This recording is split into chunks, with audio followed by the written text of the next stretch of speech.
അസ്സലാമു അലൈക്കും വറഹ്മത്തുള്ളാഹി വബറകാത്തു. അള്ളാഹുവിൻ്റെ കാരുണ്യവും അനുഗ്രഹവും നമ്മളിലേവരിലും വർഷിക്കുമാറാകട്ടെ എന്ന് പ്രാർത്ഥിച്ചുകൊണ്ട് പ്രവാചകൻ മുഹമ്മദ് മുസ്തഫ സല്ലല്ലാഹു അലൈഹി വസല്ലമയുടെ ജീവിതകഥയുടെ 221 ഭാഗത്തിലേക്ക് നിങ്ങളേവരെയും ഞാൻ സ്വാഗതം ചെയ്യുന്നു. ഇന്ന് പറയാനുള്ളത് ഹുദൈബിയ സന്ധി 9 ഭാഗമാണ്. അപ്പം അങ്ങനെ ഹുദൈബിയ സന്ധി കരാറെല്ലാം എഴുതിയ ശേഷം കുറെ കഴിഞ്ഞപ്പോൾ ഏതാനും വനിതകൾ ഇസ്ലാം സ്വീകരിച്ചുകൊണ്ട് പ്രവാചകൻ സല്ലല്ലാഹു അലൈഹി വസല്ലമയുടെ സന്നിധിയിലെത്തുകയാണ്. അന്നേരം അവരെ തിരിച്ചയക്കാൻ വേണ്ടി ആവശ്യപ്പെട്ടുകൊണ്ട് അവരുടെ രക്ഷിതാക്കളും എത്തി. അപ്പോൾ തന്ത്രപരമായി നബി സല്ലല്ലാഹു അലൈഹി വസല്ലമ അവരോട് പറഞ്ഞു, സന്ധി വ്യവസ്ഥയിൽ പ്രയോഗിച്ചിട്ടുള്ള പദം പുരുഷന്മാരെ സൂചിപ്പിക്കുന്നതാണ്, സ്ത്രീകൾ അതിൽ പെടുന്നില്ല. അങ്ങനെ നബി സല്ലല്ലാഹു അലൈഹി വസല്ലമ ഖുർആനിക നിർദ്ദേശപ്രകാരം ആ സ്ത്രീകളെ മുസ്ലിങ്ങളുടെ കൂടെ നിർത്തി സംരക്ഷിച്ചു. എന്താ വെച്ചാൽ ആ കരാറിൽ എഴുതിയിട്ടുണ്ടല്ലോ, ആരെങ്കിലും ഇസ്ലാം സ്വീകരിച്ച് നബി സല്ലല്ലാഹു അലൈഹി വസല്ലമയുടെ അടുത്ത് വരികയാണെങ്കിൽ അവരെ തിരിച്ച് ഖുറൈശികളുടെ ഭാഗത്തേക്ക് തന്നെ തിരിച്ചയക്കണം എന്നുള്ള ആ സന്ധി വ്യവസ്ഥ പ്രകാരമാണ് അവർ ചോദിക്കുന്നത്. അപ്പോൾ അവിടെ നബി സല്ലല്ലാഹു അലൈഹി വസല്ലമ അതിൽ പുരുഷന്മാരെയാണ് ഉദ്ദേശിച്ചിട്ടുള്ളത്, സ്ത്രീകളെ കരാറിൽ എഴുതിയിട്ടില്ല എന്നാണ് പറഞ്ഞുകൊണ്ട് അവർ സ്വീകരിക്കണം. അപ്പോൾ ഈ വിഷയമായിട്ട് പരിശുദ്ധ ഖുർആനിലെ 60-ാമത്തെ സൂറത്തായ മുംതഹനയിലെ 10-ാമത്തെ ആയത്തിൽ പറയുന്നുണ്ട്, ബിസ്മില്ലാഹിർ റഹ്മാനിർ റഹീം.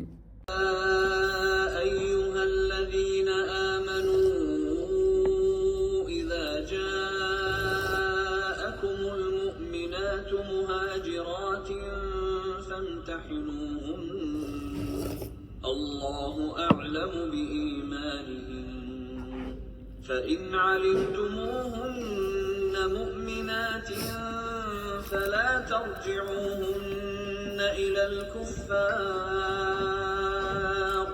لا هن حل لهم ولا هم يحلون لهم وآتوهم ما أنفقوا ولا جناح عليكم أن تنكحوهن إذا آتيتم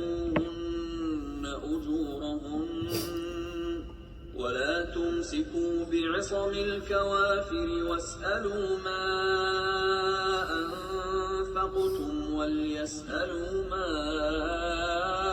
أنفقوا ذلكم حكم الله يحكم بينكم والله عليم حكيم. വിശ്വസിച്ചവരെ, വിശ്വാസിനികൾ അഭയം തേടി നിങ്ങളെ സമീപിച്ചാൽ അവരെ പരീക്ഷിച്ചു നോക്കുക. അവരുടെ വിശ്വാസ വിശുദ്ധിയെ സംബന്ധിച്ച് അള്ളാഹു നന്നായി അറിയുന്നു. അവർ യഥാർത്ഥ വിശ്വാസിനികളാണെന്ന് ബോധ്യമായാൽ പിന്നെ നിങ്ങൾ അവരെ സത്യനിഷേധികളിലേക്ക് തിരിച്ചയക്കരുത്. ആ വിശ്വാസിനികൾ സത്യനിഷേധികൾക്ക് അനുവദിക്കപ്പെട്ടവരല്ല. ആ സത്യനിഷേധികൾ വിശ്വാസിനികൾക്കും അനുവദനീയരല്ല. അവർ വ്യയം ചെയ്തത് നിങ്ങൾ അവർക്ക് മടക്കി കൊടുക്കുക.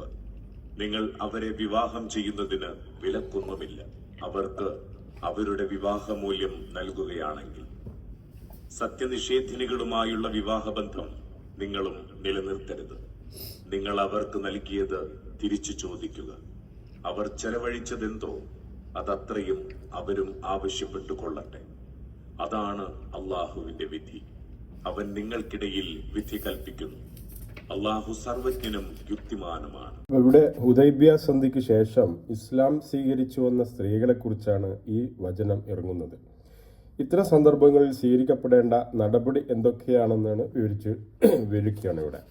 ഒന്ന്, അവിശ്വാസികളുടെ പക്ഷത്തു നിന്നും വല്ല സ്ത്രീകളും തങ്ങൾ വിശ്വാസികളാണെന്ന് പറഞ്ഞ് മുസ്ലിങ്ങളുടെ അടുക്കൽ അഭയാർത്ഥികളായിട്ട് വന്നാൽ അവരുടെ ഭാഗം ശരിയാണെന്ന് ഉറപ്പുവരുത്തുന്നതിനായി അവരെ പരീക്ഷിക്കേണ്ടതുണ്ട് എന്നാണ്. അവരുടെ യഥാർത്ഥ നിലയെപ്പറ്റി അള്ളാഹുവിന് ധാരാളം അറിയാം. പക്ഷേ ബാഹ്യമായ സ്ഥിരീകരണത്തിൻ്റെ അടിസ്ഥാനത്തിലാണല്ലോ ഇഹത്തിലെ നിയമ നടപടികൾ എടുക്കേണ്ടത് എന്നുള്ളതാണ്.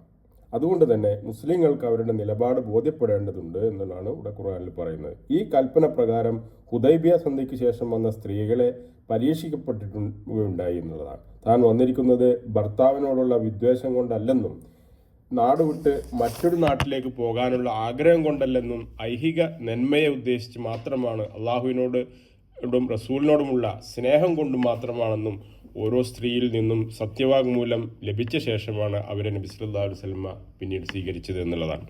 അപ്പം അങ്ങനെ പരീക്ഷണത്തിൽ വിജയിച്ച് യഥാർത്ഥ വിശ്വാസികളാണെന്ന് ബോധ്യം വന്നു കഴിഞ്ഞാൽ അവരെ പിന്നെ അവിശ്വാസികളുടെ ഭർത്താക്കളുടെ കൂടെയോ നാട്ടുകാരുടെ കൂടെയോ അടുത്തേക്കോ മടക്കി അയക്കാൻ പാടില്ല എന്ന് കൂടി ഇവിടെ പറയുന്നുണ്ട്. ഇരു കൂട്ടരും വിശ്വാസത്തിൽ പരസ്പരം വിരുദ്ധരായതുകൊണ്ട് ഇനി അവർക്ക് യോജിച്ചു പോകാൻ നിവൃത്തിയില്ല. അതുപോലെ തന്നെ സത്യവിശ്വാസം സ്വീകരിച്ച സ്ത്രീകളും അവിശ്വാസികളായ പുരുഷന്മാരും തമ്മിൽ വിവാഹബന്ധം പാടില്ല എന്ന് കൂടി ഇവിടെ പറയുന്നുണ്ട്.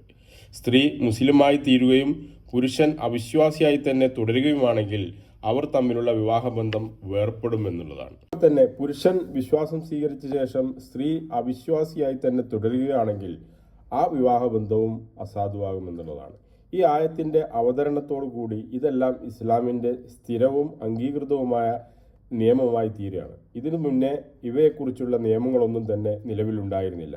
അതുകൊണ്ടാണ് നബി സല്ലല്ലാഹു അലൈഹി വസല്ലമയുടെ പുത്രി സൈനബ് റളിയല്ലാഹു അൻഹയെ വിവാഹം ചെയ്തു കൊടുത്തിരുന്ന അബുൽ അസുമായിട്ടുള്ള ബന്ധം വേർപ്പെടുത്തപ്പെടാതിരുന്നത് എന്നുള്ളതാണ്. സൈനബ് റളിയല്ലാഹു അൻഹ ആദ്യമേ മുസ്ലിമായി ഇരുന്നെങ്കിലും ഭർത്താവും ഒന്നിച്ച് മക്കയിൽ തന്നെയായിരുന്നു അവരുടെ താമസം. പിന്നീട് ബദർ യുദ്ധത്തിൽ പിടിക്കപ്പെട്ടതുമെല്ലാം നേരത്തെ പറഞ്ഞിരുന്നല്ലോ. പിന്നീട് വർഷങ്ങൾക്ക് ശേഷമാണ് അബുൽ അസ് ഇസ്ലാം സ്വീകരിക്കുന്നത്. പിന്നീട് അവരുടെ വിവാഹബന്ധം തുടരുകയും ചെയ്യുന്നുണ്ട്. വീണ്ടും നമ്മൾ സദ്യയുടെ കാര്യത്തിലേക്ക് വന്നു കഴിയുമ്പോൾ ശത്രുക്കളുടെ മുമ്പിൽ ഒരു ഇഞ്ച് പോലും തല താഴ്ത്തി ശീലമില്ലാത്ത സഹാബാക്കൾക്ക് സന്ധി വ്യവസ്ഥകൾ അസ്വസ്ഥത സൃഷ്ടിച്ചു എന്ന് നേരത്തെ പറഞ്ഞല്ലോ.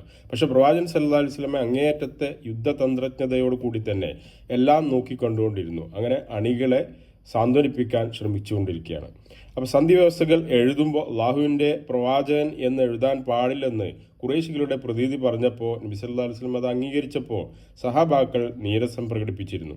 പ്രവാചകൻ സല്ലല്ലാഹു അലൈഹി വസല്ലമ ദീർഘവീക്ഷണത്തോടെ അതും അംഗീകരിച്ചു. എന്നാൽ അനുചരന്മാരുടെ പോരാട്ടവീര്യത്തെയും അള്ളാഹും ദൂതനും എന്നും അംഗീകരിച്ചിരുന്നു എന്നുള്ളതാണ്. അതാണ് സൂറത്തുൽ ഫത്ഹിലെ 29-ാമത്തെ ആയത്തിൽ പറയുന്നത്. ബിസ്മില്ലാഹിർ റഹ്മാനിർ റഹീം.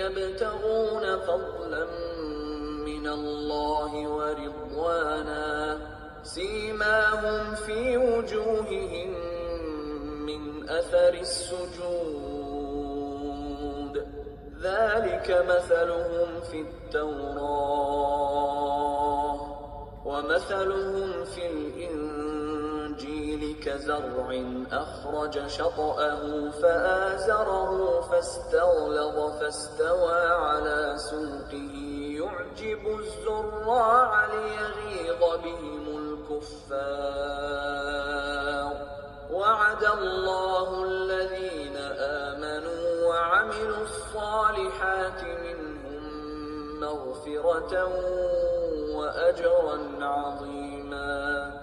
മുഹമ്മദ് ദൈവദൂതനാണ്. അവനോടൊപ്പമുള്ളവർ സത്യനിഷേധികളോട് കാർക്കശ്യം കാണിക്കുന്നവരാണ്, പരസ്പരം കാരുണ്യത്തോടെ പെരുമാറുന്നവരും. അള്ളാഹുവിന്റെ അനുഗ്രഹവും പ്രീതിയും പ്രതീക്ഷിച്ച് അവർ നമിക്കുന്നതും സുജൂദ് ചെയ്യുന്നതും നിനക്കു കാണാം. സുജൂദിന്റെ പാടുകൾ അവരുടെ മുഖങ്ങളിലുണ്ട്. ഇതാണ് തൗറാത്തിൽ അവരുടെ വർണ്ണന.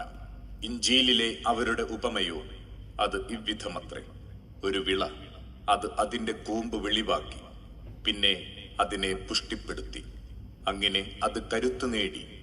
അത് കർഷകരിൽ കൗതുകമുണർത്തി അതിന്റെ കാണ്ഡത്തിൽ നിവർന്നു നിൽക്കുന്നു. ഇതേപോലെ വിശ്വാസികളുടെ വളർച്ച സത്യനിഷേധികളെ രോഷം കൊള്ളിക്കുന്നു. അവരിലെ വിശ്വസിക്കുകയും സൽക്കർമ്മങ്ങൾ പ്രവർത്തിക്കുകയും ചെയ്തവർക്ക് അള്ളാഹു പാപമോചനവും മഹത്തായ പ്രതിഫലവും വാഗ്ദാനം നൽകിയിരിക്കുന്നു. അപ്പോൾ ഇവിടെ എത്ര ഭംഗിയായിട്ടാണ് അള്ളാഹു സത്യവിശ്വാസികളെ കുറിച്ചിട്ട് വിശദീകരിക്കുന്നത്. അതായത് സത്യനിഷേധികൾ നിഷേധിച്ചാലും ശരി, അസൂയക്കാർ വെറുത്താലും ശരി, മുഹമ്മദ് നബി സല്ലല്ലാഹു അലൈഹി വസല്ലം അള്ളാഹുവിൻ്റെ റസൂലാകുന്നു. സത്യനിഷേധികൾ ചിന്തിക്കട്ടെ, സത്യവിശ്വാസികൾ ഉറപ്പിച്ചുകൊള്ളുകയും ചെയ്യട്ടെ. മുഹമ്മദ് സല്ലല്ലാഹു അലൈഹി വസല്ലമ അള്ളാഹുവിൻ്റെ റസൂലാണെന്നാണ് ഇവിടെ സ്ഥിരീകരിക്കുന്നത്. പിന്നീട് തുടർന്ന് അദ്ദേഹത്തിൻ്റെ അനുയായികളെക്കുറിച്ച് നബി സല്ലല്ലാഹു അലൈഹി വസല്ലമയുടെ അനുയായികളെ സഹാബാക്കളെക്കുറിച്ച് പറയാണ്, സത്യനിഷേധികളെയും സന്മാർഗ വിരോധികളെയും സംബന്ധിച്ചിടത്തോളം അവർ കഠിന ഹൃദയന്മാരാണ്, ശൂരന്മാരും വീരന്മാരുമാണ് എന്നുള്ളതാണ്. എന്നാൽ തമ്മിലോ അങ്ങേയറ്റം കൃപയോടും കരുണയോടും സ്നേഹത്തോടും കൂടി പെരുമാറുന്ന ദയാശീലന്മാരുമാണ് എന്ന് പറയുന്നുണ്ട്. എന്നാൽ ഇവിടെ അവിശ്വാസികളെ കാണുമ്പോഴേക്കും അവരോട് നീതികേടോ കയ്യേറ്റമോ ചെയ്യുമെന്ന് ഇതിന് അർത്ഥമില്ല എന്നുള്ളതാണ്. യുദ്ധവേളയിലും മറ്റ് സന്ദർഭങ്ങളിൽ ആവശ്യപ്പെടുമ്പോഴും വീരത്വമില്ലാതെ സധീരം സമർത്ഥമായി അവരെ നേരിടും എന്നാണ് ഇവിടെ ഉദ്ദേശിക്കുന്നത്. അതുപോലെ തന്നെ സത്യവിശ്വാസികൾ പരസ്പരമുള്ള സ്നേഹത്തെ കുറിച്ചാണ് പിന്നീട് പറയുന്നത്. അതിനർത്ഥം അവർക്കിടയിൽ എന്ത് അനീതി ഉണ്ടായാലും കണ്ടാലും അത് സ്വീകരിക്കുമെന്നല്ല, അതിനെ എതിരിൽ ഗൗരവമായിട്ട് അത് വെളിപ്പെടുത്തുകയും അത് തിരുത്തുകപ്പെടുകയും ചെയ്യുമെന്നാണ് പറയുന്നത്. നമുക്കൊരു ഹദീസിൽ കാണാൻ സാധിക്കും, നബി സല്ലല്ലാഹു അലൈഹി വസല്ലം പറയുന്നു, സത്യവിശ്വാസികൾ അന്യോന്യം സ്നേഹിക്കുകയും ദയ കാണിക്കുകയും അനുഭാവം കാണിക്കുകയും ചെയ്യുന്നതിൽ അവരുടെ ഉപമ ഒരു ശരീരം പോലെയാണ്. അങ്ങനെ ആയിരിക്കണം. അതിൻ്റെ ഒരു അവയവത്തിന് അസുഖം നേരിട്ടാൽ ആ ശരീരത്തിൻ്റെ മറ്റെല്ലാ വശങ്ങളും ഉറക്കമൊഴിച്ചും പനി പിടിച്ചൊക്കെ അതിനു വേണ്ടിയിട്ട് മുറവിളി കൂട്ടുന്നതായിട്ട് നമുക്ക് കാണാൻ കഴിയും. അതുപോലെ ആവണം മുസ്ലിങ്ങൾ എന്നുള്ളതാണ് ബുഖാരി മുസ്ലിം റിപ്പോർട്ട് ചെയ്തിട്ടുള്ള ഹദീസാണ്. അപ്പോൾ ഈ ഒരു ഭാഗം ഇവിടെ വെച്ച് അവസാനിപ്പിക്കുകയാണ്. ഈ ഭാഗം നിങ്ങൾ കേൾക്കുകയും നിങ്ങളുടെ അഭിപ്രായങ്ങൾ പങ്കുവെക്കുകയും ചെയ്യണമെന്ന് അഭ്യർത്ഥിച്ചുകൊണ്ട് ബാക്കി ഭാഗങ്ങൾ ഇൻഷാ അല്ലാഹ് അടുത്ത ഭാഗത്തിൽ ഉൾപ്പെടുത്താമെന്ന് പറഞ്ഞുകൊണ്ട് അള്ളാഹുവിൻ്റെ കാരുണ്യം നമ്മളെല്ലാവരും വർഷിക്കുമാറാകട്ടെ, നമ്മുടെ പാപങ്ങൾ അള്ളാഹു പുറത്തു തരട്ടെ, അള്ളാഹുവിൻ്റെ സ്വർഗം കരസ്ഥമാക്കാൻ നമുക്ക് ഏവർക്കും സാധിക്കട്ടെ എന്ന് പ്രാർത്ഥിച്ചുകൊണ്ട് നിർത്തുന്നു. അസ്സലാമു അലൈക്കും വറഹ്മത്തുള്ളാഹി വബറകാതുഹു.